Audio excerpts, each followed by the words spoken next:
அருமையான இந்த காலை பொழுதிலே உங்களை சந்திப்பதிலே நான் மிக்க மகிழ்ச்சி அடைகிறேன். உங்கள் ஒவ்வொருவருக்கும் என் அன்பான வாழ்த்துக்களையும் ஸ்தோத்திரங்களையும் தெரிவித்துக் கொள்கிறேன். இந்த நாளிலே நாம் வேதத்திலிருந்து ஒரு வார்த்தையை நாம் தியானிக்கப் போகிறோம். ஏசாயா தீர்க்க தரிசன புஸ்தகம் 40ஆம் அதிகாரம் 31ஆம் வாக்கியம் இப்படியாய் சொல்கிறது. கர்த்தருக்கு காத்திருக்கிறவர்கள் சொல்ல, கர்த்தருக்கு காத்திருக்கிறவர்களோ புது பலன் அடைந்து கழுகை போல சட்டைகளை அடித்து எழும்புவார்கள். அவர்கள் ஓடினாலும் இளைப்படையார்கள், நடந்தாலும் சோர்ந்து போகாதிருப்பார்கள். கர்த்தருக்கு காத்திருக்கிறவர்களோ அப்படின்னு சொல்லும்போது, கர்த்தருக்கு காத்திருக்கிறாங்களோ அவங்க இல்லை, காத்திருக்கிறவர்களோ யாரெல்லாம் எந்தெந்த பிரச்சனைகளுக்காக நாம் கர்த்தர் அவனுக்கு ஹெல்ப் பண்ணுவார், எனக்கு தேவையானதை தருவார், கர்த்தர் என்னை ஆசீர்வதிப்பார், என் பிரச்சனைகளிலிருந்து என்னை வெளியே கொண்டு வருவார், எனக்கு எல்லா தேவைகளும் சந்திப்பார் என்று நாம் காத்து கொண்டிருக்கிறோமோ அவர்கள் எல்லோரும் புது பலன் அடைவார்களாம். Those who wait on the Lord shall renew our strength. நம்முடைய பலனை புதுப்பிக்கக்கூடியவராய் இருப்பார். நம் தேவைகளை சந்திக்கக்கூடியவராய் இருப்பார். நம் பிரச்சனைகளை காது கொடுத்து கேட்கிறவராய் இருப்பார். நம்முடைய ஒரு எல்லா காரியங்களையும் வாய்க்கக்கூடிய ஒரு வாய்ப்பை தருவார். அதுக்கு நம்ம என்ன பண்ணிருக்கணுமா, காத்துக்கிட்டு இருக்கணுமா. இப்போ ட்ரெயினில் போகிறோம், ட்ரெயின் கிளம்புற வெளியே நம்ம போயிட்டு நேராக போயிட்டு நம்ம சீட்டில் போய் உட்காந்துடலாம். ஃப்ளைட்டில் போகிறோன்னா, டொமஸ்டிக் ஃப்ளைட்டில் போனோம்னா அதுக்கு ஒரு டைம் இருக்குது, இன்டர்நேஷ்னல் ஃப்ளைட் போனோம்னா அதுக்கு ஒரு டைம் இருக்குது. முன்னாடியாக போகணும், நம்ம போயிட்டு அந்த கேட்டில் போயிட்டு காத்துட்ருக்கணும். அதுக்கப்புறமா தான் ஃப்ளைட்டுக்குள்ளே போய் உட்காருவோம், அதுக்கப்புறம் ஃப்ளைட் போவோம். ஒரு விசுவாசத்தோடு தான் அந்த ஃப்ளைட்டில் நம்ம ட்ராவல் பண்ணுவோம். நம்ம நல்ல முறையில் போயிட்டு நம்ம சேர வேண்டிய டெஸ்டினேஷனை போயிட்டு இறங்கிடுவோம் அப்படின்னு. யாரும் நடுவழியில் இப்படி ஆகிடும், இல்லை ஏதோ ஒரு பிரச்சனை வந்துடும், இல்லை நம்மளுக்கு உடம்பு சுகமும் இல்லாமல் போயிடும் அப்படின்லாம் நினச்சி ட்ராவல் பண்ணுறதில்லை. நம்மளால் முடியும் என்ற நம்பிக்கையோடு ட்ராவல் பண்ணுறோம். வாழ்க்கையில் நாம் ட்ராவல் பண்ணோன்னா நாம் ஆண்டவரை நாம் நம்பி இருக்கணும், அவருக்காக காத்திருக்கணும். இந்த காத்திருக்கும் போது நாம் பெற்றுக்கொள்ளக்கூடிய நன்மைகள் என்ன என்பதை குறித்து இந்த நாளில் நாம் சுருக்கமாய் பார்க்க போகிறோம். சங்கீதங்களின் புஸ்தகம் 40ஆம் சங்கீதம் 1ஆம் வாக்கியம் இப்படியாய் சொல்கிறது. கர்த்தருக்கு பொறுமையுடன் காத்திருந்தேன். கர்த்தருக்கு பொறுமையுடன் காத்திருந்தேன். காத்திருக்கிறது ரொம்ப கஷ்டங்க. உண்மையிலே காத்திருக்கிறது கஷ்டம்தான்.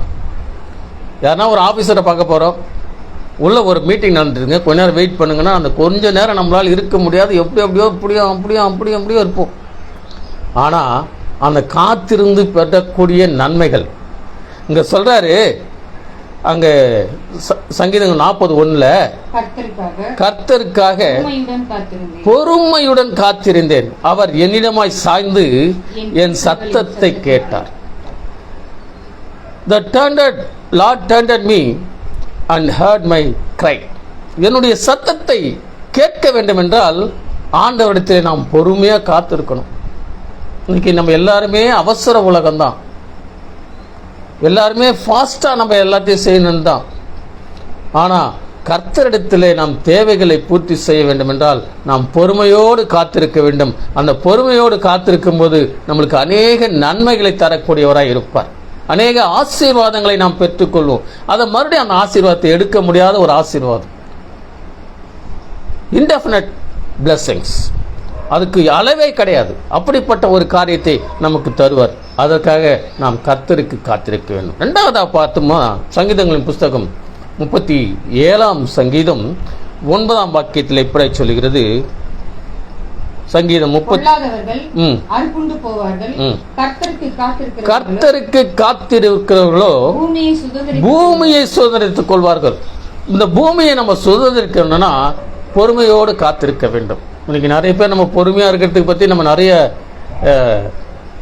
எனர்ஜிலாம் எடுக்கிறோம். அதுக்காக நிறைய நம்ம தேவையற்ற வார்த்தைகள்லாம் கூட பேசுகிறோம். வேணா ரொம்ப பொறுமையாக இருக்கிறான், இவனால் ஒன்றும் செய்ய முடியாது போல அப்படின்னா நினைக்கிறோம். ஆனால் பொறுமையோடு காத்திருப்பது கர்த்தருக்கு ஒரு பிரியமான காரியம், அவர்கள் புது பலன் அடைந்து சட்டைகளை விரித்து எழும்புவார்களாம். மூன்றாவது ஒரு காரியத்தை பார்க்கும்போது நீதிமொழிகளின் புஸ்தகம் 20ஆம் அதிகாரம் 22ஆம் வாக்கியம் இப்படியே சொல்கிறது, தீமைக்கு சரி கட்டுவேன், தீமைக்கு சரி கட்டுவேன் என்று சொல்லாதே, கர்த்தருக்கு காத்திரு, கர்த்தருக்கு காத்திரு, அவர் உன்னை ரட்சிப்பார். உனக்கு ரட்சிப்பு வேண்டும்.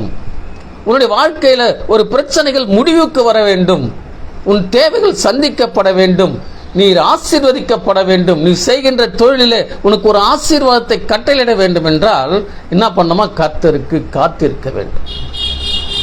நம்முடைய வாழ்க்கையில நாம் எத்தனை பேர் கர்த்தருக்காக காத்திருக்கிறோம்?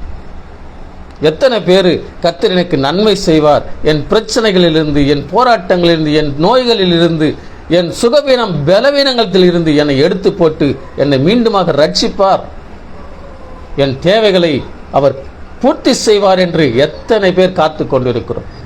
அப்படி காத்து கொண்டிருக்கும் போது தான் நாம் கழுகு போல சட்டைகளை அரித்து நாம் பறந்து செல்வோம். எனவே இந்த யாரெல்லாம் வேதத்தில் அநேக பேர் காத்து கொண்டிருந்தார்கள், அநேக பேருக்கு ஆண்டவர் அப்படியே பதில் வாயில சொல்லி சுகமாக்கினார்.